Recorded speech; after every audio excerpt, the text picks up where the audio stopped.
La dernière manche du championnat de France FSBK avait lieu sur le circuit de Nogaro pour la deuxième fois cette saison. Le résumé complet de cette épreuve, c'est tout de suite.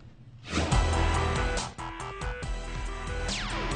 les pilotes reviennent donc sur ce circuit pour la deuxième fois de l'année. En jeu plusieurs titres, le sidecar, les titres Super Sport, Stock et Pirelli, et aussi bien sûr les titres Superbike, Stock et Evo.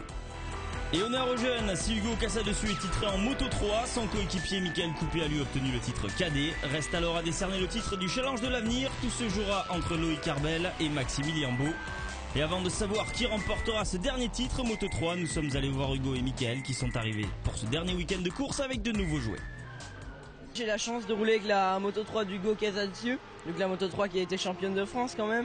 Donc je suis content de cette opportunité. Je remercie évidemment Hugo et son père pour le prêt de la moto. Et puis je suis vraiment content parce que ça me permet de jouer aux avant-postes, chose que je ne pouvais pas faire avec la Moto 3. Mais c'est une belle expérience parce que c'est pas du tout la même moto, il y a plus de puissance, le châssis est mieux.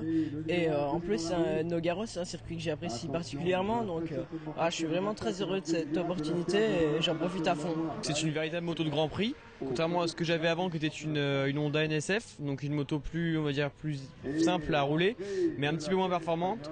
Donc ici on gagne beaucoup en performance, notamment en moteur, en châssis aussi, parce que c'est un châssis très rigide.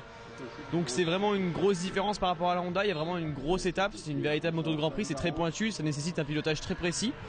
Donc voilà, c'est une très bonne expérience pour moi. Et puis pour l'instant je m'adapte tranquillement à la moto pour préparer les deux prochaines courses du CEV. Et avec sa Calex de Grand Prix, Casadessus réalise la pole du samedi matin devant son dauphin Reynald Castillon Giovanni. Et Michael Coupé a pris la pleine mesure de sa nouvelle monture. Il termine cette première ligne. Et départ parfait pour Hugo Casadessus qui s'envole devant Karl Croix qui partait 6ème et qui boucle le premier tour en 2ème position. Devant Julien Loison et Castillon Giovanni qui a loupé son départ. A noter que Maximilien Beau n'a pas pu prendre le départ de cette course, ce qui profite forcément à Loïc Arbel dans la course au titre pour le Challenge de l'avenir. Et Castillon Giovanni, mal parti, va mettre 4 tours pour remonter à la 2ème position. Mais Casadessus ne ralentit pas de rythme, pourtant l'écart diminue entre lui et Reynald Castillon Giovanni, le protégé de Jimmy Petit dans le team PMS, car celui-ci enchaîne les tours chrono.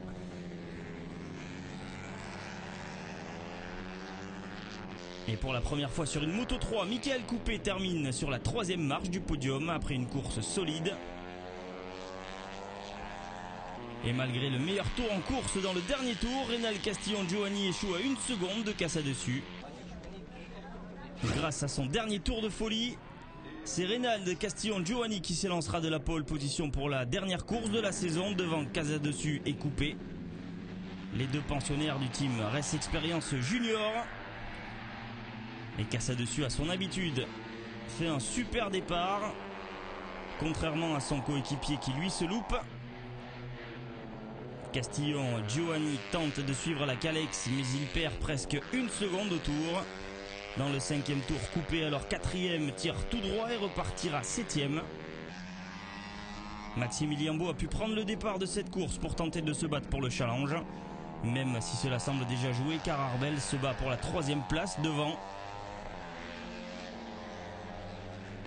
Coupé ne lâche rien, bien au contraire, et ça paye 7 tours plus tard. Il n'est plus qu'à 1 seconde 8 du groupe de chasse pour la 3ème place composée de Croix, De La Vega et Arbel. Et au 13e passage, Coupé passe Croix et dans un ultime effort, il passe Arbel et De La Vega pour s'offrir son 2e podium du week-end. À l'arrivée, il pleure mais de joie. Superbe week-end aussi pour Loïc Arbel qui remporte le Challenge de l'avenir.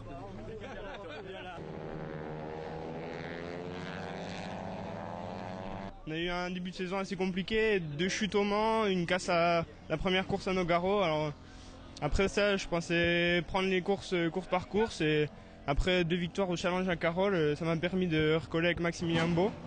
Et ces 2 courses de Nogaro me permettent d'être premier du Challenge. Donc je suis très content. Et pour l'année prochaine, je ne sais pas encore, mais il y a de fortes chances que j'aille en équipe de France pour la dernière course du CEV à Valence.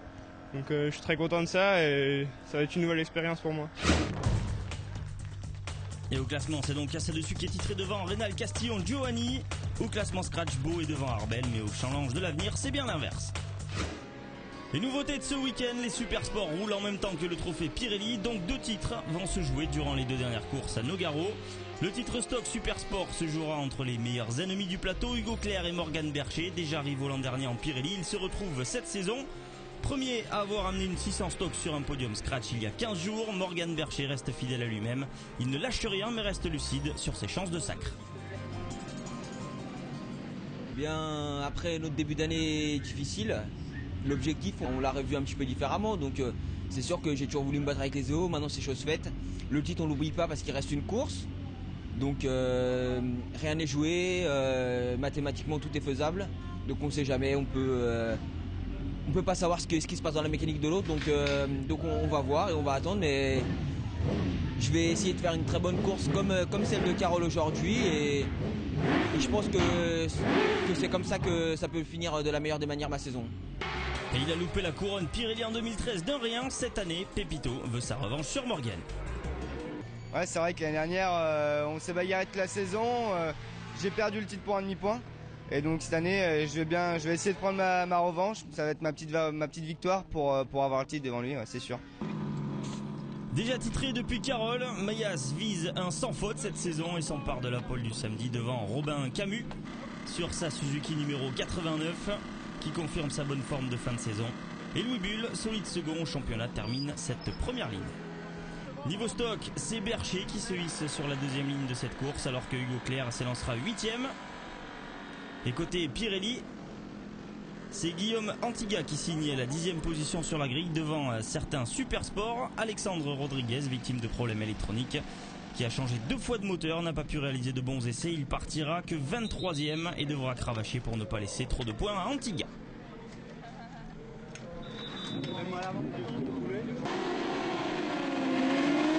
Et à son habitude, Mayas s'envole en tête. Et dès le départ, il imprime un rythme impressionnant. Louis Bull parvient à passer en 2e position dans le 4e tour, mais se voit à son tour attaqué par Debise qui le passe le tour suivant. Clerc, mieux parti, se voit passer dans le 6e tour par Bercher et Dumont pour le gain de la 5e place. Et victime d'un problème mécanique, Debise doit malheureusement abandonner. En Pirelli, Antiga se retrouve seul à la 9e place, alors que derrière, Rémi Salle va partir à la faute. Et pour la 5e place, ça se bagarre ferme entre Dumont, Bercher et Clerc. Et tout comme les 2 dernières places sur le podium, au 13e tour, Bull, Camus et Tangre ne sont séparés que de 3 dixièmes. Et c'est pareil dans le groupe derrière composé de Dumont, toujours en 5e position devant Bercher et Clerc. Pour le Pirelli, c'est donc Antiga qui s'impose en terminant à la 9e position. Rodriguez fait une belle remontée mais ne terminera que 16e. Il perd son leadership au profit d'Antiga. Dans le dernier tour, Bercher va prendre le meilleur sur Dumont et reprendre quelques points supplémentaires à Clerc au classement stock. Devant, Mayas s'impose encore une fois devant Bull et Camus. 11 victoires sur 11, le Grand Chelem n'est pas loin pour Mayas. Et pour le titre en Pirelli 600, ça va se jouer donc entre Antiga et Rodriguez. Arrivé en leader à Nogaro, Rodriguez doit revoir ses plans suite à des déboires en début de week-end. Je pars assez loin, je pars 23e au scratch, donc ça fait loin. Et mon concurrent principal, lui, part bien devant.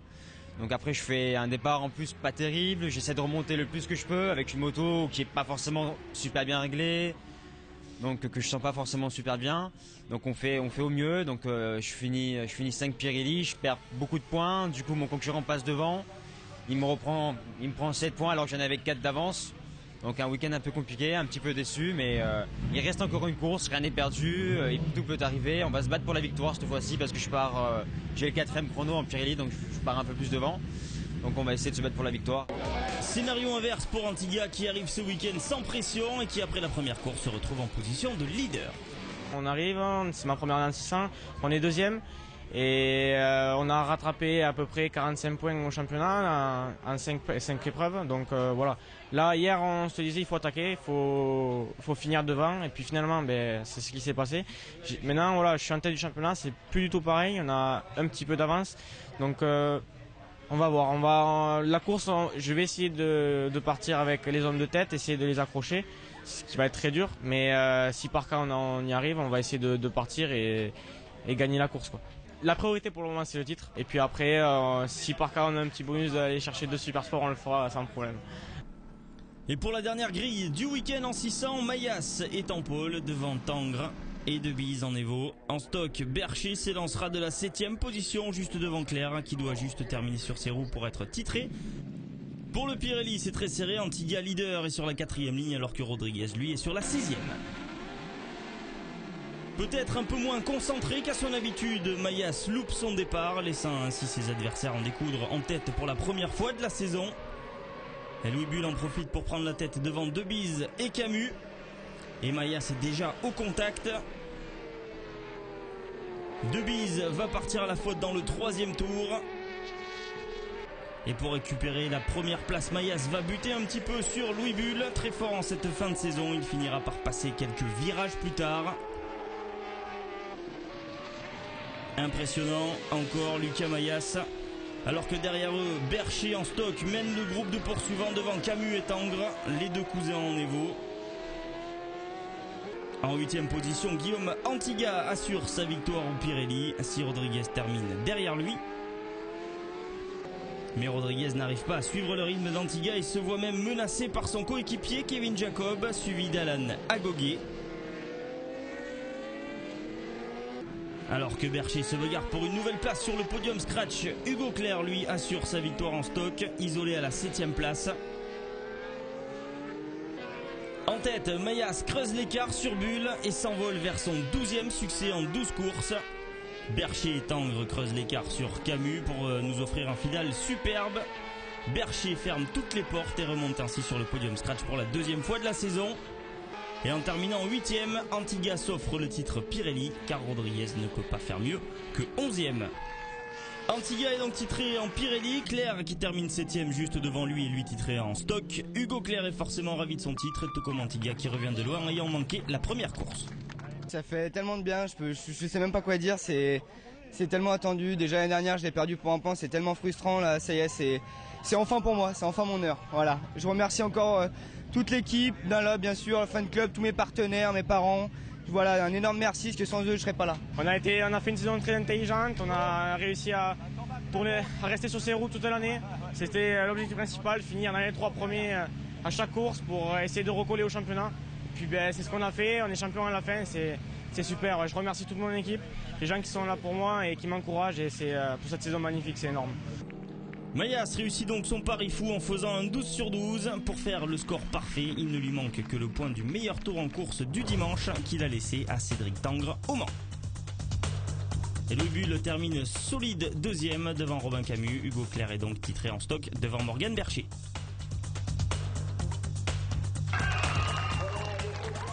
Alors qu'en Pirelli, Rodriguez, qui est venu féliciter Antiga, termine 2ème du trophée Pirelli. Les deux pilotes seront à nouveau en piste ensemble pour la manche du Super Stock 600 à Manicourt le 5 octobre prochain. Et en parallèle de toutes les catégories habituelles que nous vous proposons, il y a un petit village qui plante ses barnums tous les week-ends du FSBK, une discipline peu connue mais toujours aussi spectaculaire, le sidecar. Pour faire des chronos avec cette moto à 3 roues, il faut être 2. Un pilote qui gère les gaz, les freins, les trajectoires et un singe qui lui est responsable de la tenue de route de l'engin. En effet, de par son placement, le passager joue un rôle primordial. Un véritable balai se joue donc sur ces bolides qui filent à plus de 250 km/h selon les circuits. Et au détour des allées, nous sommes tombés sur le seul équipage 100% féminin qui nous raconte comment ce duo est. Je roulais avant avec mon amoureux qui a arrêté. Et du coup, j'étais à la recherche d'un passager ou d'une passagère. Et c'est un ami en commun, si on peut dire, puisque c'est son amoureux aussi à elle, qui nous a branchés l'une à l'autre. Et puis ça a bien collé dès le premier roulage, donc c'était parti. Ça peut être comparé avec un couple dans la vie, parce qu'il y a des hauts débats, il y a des moments où ça va pas, mais voilà, c'est comme dans un vrai couple, il faut composer, il faut de la communication, un peu de jugeote, et puis ça finit toujours par marcher. Mais c'est en mieux, je trouve. Ouais, c'est mieux. C'est pas les contraintes de la popote et tout ça, c'est pas mal. Malheureusement, on est un peu éloigné géographiquement, donc on se voit les week-ends de course et d'essai. Et voilà, c'est bien, c'est une belle histoire. C'est une belle rencontre, enfin voilà, ouais, vraiment d'amitié où les gens, même si oui, tu vas pas te voir en dehors, mais ce que tu vis du week-end, enfin tu retrouves ta famille de course. Hein. C'est la famille, ouais, vraiment. Hein. Et ils se sont rencontrés il y a un an, jour pour jour. Depuis, après beaucoup de travail, d'amitié, de roulage, il y a à la clé un 9e titre pour Delannoy, un premier pour Rousseau, mais aussi de superbes résultats en mondial. Ça s'est fait, c'est une opportunité qui s'est ouverte à moi. Et voilà, l'embrayage, il m'a dépanné d'une vis. Et puis on est resté toujours plus ou moins en contact. Et puis après, voilà, on s'est entraîné ensemble. Ça a tout de suite bien passé entre nous. Et puis voilà, aujourd'hui, on a le titre à la fin de saison. C'est ce qu'on pouvait rêver de mieux. C'est vrai que c'est toujours sympathique d'avoir un titre. Bon, après, on est des passionnés, donc on aime la course. Bon, c'est vrai que ça serait bien d'aller en Grand Prix, mais après, faut réunir l'ensemble des choses pour pouvoir le faire. Donc, ça, c'est à voir. On verra ça l'année prochaine. Et puis, bah là, de toute façon, on va essayer de faire aussi bien qu'on a fait à la course d'Assen, de pouvoir faire le podium en Grand Prix la semaine prochaine pour Le Mans. Et le side, c'est aussi un état d'esprit à part entière, comme le démontre cette belle histoire en F2, en remportant quasiment toutes les courses de la saison, 9 sur 12. Le duo Guignard-Pou s'empare du titre 2014, une victoire qu'il partage avec plusieurs autres équipages, comme il nous l'explique après leur sacre. On s'est battu toute la saison, il y a eu plein de compromis qu'on fait que. Et puis il y a eu plein de belles choses. Le dernier week-end, ça a été vraiment. Ce titre, je crois qu'il le mérite vraiment. À part entière. Et puis on peut le partager avec plein d'acteurs du monde du sidecar, nos familles et tous ceux qui nous ont soutenus tout le long. Voilà. Parce que c'est en fait le dernier week-end, là, on nous a prêté 2 châssis pour pouvoir finir les courses parce qu'on a cassé un moteur. On nous en a prêté un autre où on a eu des problèmes avec. Et du coup, 10 minutes avant de partir, on n'avait pas de sidecar. On nous a laissé un sidecar hier pour pouvoir faire la course au dernier moment. Et on nous en a prêté un autre aujourd'hui pour qu'on ait le titre. Donc le titre, il est à nous, mais il est aussi au sidecariste. Une très belle histoire qui démontre le bel état d'esprit qui règne dans le monde du sidecar. Delannoy et Rousseau s'imposent donc en F1, Guignard et Pou en F2 et Leblond et Farnier 100% féminin et 3e. Et on termine avec la catégorie reine, le Superbike. Les 2 titres sont encore en jeu. En Evo, Leblanc en tête ne doit marquer que 4 points pour être titré devant Sébastien Gimbert qui revenait cette saison avec une Honda et une nouvelle équipe. Greg Black et Nicolas Salchaud sont encore en course pour la couronne en stock. Mais avant cela, allons prendre des nouvelles d'Axel Morin, meilleur rookie la saison passée. Il a été ramené par la voiture médicale à Carole il y a 15 jours. Présent ce week-end, il nous rassure sur sa santé. Ça va très bien, ouais. Sur la deuxième course, j'ai pris un bon choc dès le départ. 300 mètres de course, ça fait court. Et j'avais pris un bon choc dans la jambe, un petit peu ouvert au niveau de la cuisse. Voilà, tout est remis en ordre et je suis en pleine forme pour Nogaro et surtout pour les 24 heures du Mans. On va essayer de finir correctement la saison. C'est vrai que ça a été un petit peu difficile. Carole 2 bulles sans être vraiment responsable. Donc bon, après c'est la course, hein, c'est comme ça. Une erreur de ma part ici à Nogaro sur la première épreuve. Donc longtemps top 5 et puis pas dans mes chronos par rapport à l'année dernière. Chaque fois il me manquait un petit peu. Là ça y est, ça commence à revenir dans le même rythme que la saison dernière, donc c'est intéressant. Sur les 24 heures, ouais, c'est important de faire un bon résultat. Ça se passe très bien avec le Team 18, avec mes coéquipiers. Donc on a hâte d'y être aussi. Ouais. Et Greg Leblanc commence déjà par marquer le premier point qui lui manque en signant la pole du samedi devant notre Greg Black, impressionnant sur sa Suzuki Stock du team LMS. Il est devant Seb Gimbert qui termine cette première ligne du week-end. Nicolas Salchaud qui compte 16 points d'avance sur Black ne partira que de la 8e position.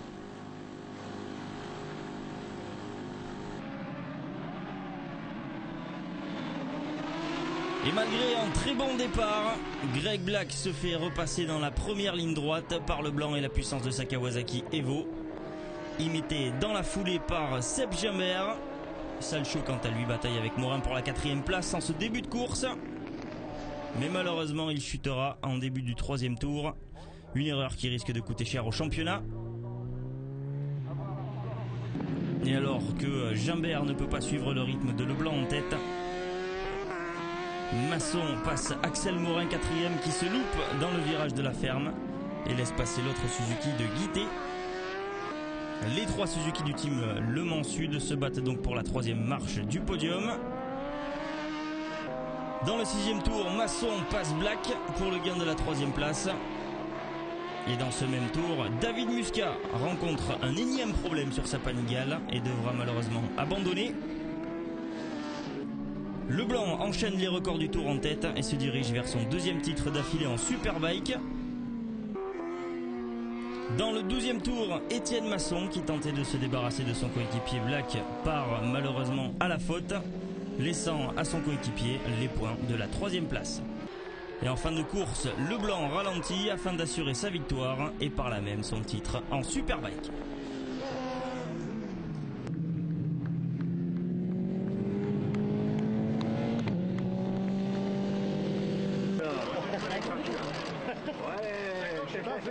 C'est sûr que j'avais que 5 points marqués, mais bon, je voulais associer l'art et la manière comme l'année dernière à Albi. Et voilà, je me sentais bien, juste confiance. J'avais aussi à cœur de réparer la petite erreur de Carole. J'ai eu un peu de mal à digérer et voilà, ça prouve à tout le monde que le White est encore là et encore frappé. Et c'est un 3e titre d'affilée pour moi, pour Kawasaki, c'est vraiment top. Et le lendemain, Leblanc est encore en pole puisqu'il a réalisé le meilleur tour en course la veille. Devant son dauphin, Sébastien Gimbert. Étienne Masson sur la Suzuki numéro 155 est 3e et dernier de cette première ligne. Greg Black et son Umbrella Girl de luxe est 4e, mais a repris la tête du classement stock. Nicolas Salchaud nous donne sur la grille son état d'esprit avant l'ultime départ de la saison. Aujourd'hui, le titre stock, c'est la priorité. Moi, je vais tout donner aujourd'hui pour faire une belle course et on a le temps de voir venir les 24 heures du Mans, même si ça arrive vite, mais à chaque jour suffit sa peine. Merci. Et Étienne Masson prend le meilleur départ, encore une fois. Mais Grégory Leblanc compte bien montrer que c'est lui le champion de France et reprend la tête dès la fin du premier tour et colle même 1 seconde 5 à Masson et Gimbert. Et le pilote de la Honda numéro 7 prend lui aussi le meilleur sur Masson dans le tour suivant et se lance à la poursuite de Leblanc. Dans le 5e tour, Black passe Salchaud pour se hisser à la 6e place. Et même si les 2 pilotes enchaînent les records personnels, Black reste devant Salchaud qui va lâcher légèrement prise en fin de course et se faire passer par Hart et Guité. Et ça se chamaille aussi pour la dernière marche du podium entre Masson et Muscat. Et 2 tours avant le drapeau à damier, David Muscat a réussi à passer Masson et monte ainsi sur le 4e podium de sa saison. En tête, Leblanc remporte donc cette dernière course de la saison devant Gimbert. Black en terminant 9e et devant Salchaud est sacré champion de France Superbike en catégorie stock. Finalement, voilà, je suis champion de France, c'est l'objectif de la saison. Très content du travail qu'on a effectué tout au long de la saison. On a eu 3 fois, on a eu la météo qui n'a pas joué à notre faveur. Maintenant, sur sec, on sait qu'on était devant. Donc voilà, je remercie Suzuki qui ont fait du très bon travail, Dunlop, tout mon team et tous mes sponsors personnels qui ont été super toute la saison. Donc merci à vous et à très bientôt. En catégorie Evo, Leblanc est donc titré devant Gimbert et Étienne Masson. En catégorie stock, c'est Black devant Salchaud et Baptiste Guité termine ce podium. Et c'est ainsi que se termine cette saison FSBK 2014 avec une énième victoire de Greg Leblanc. À bientôt, salut.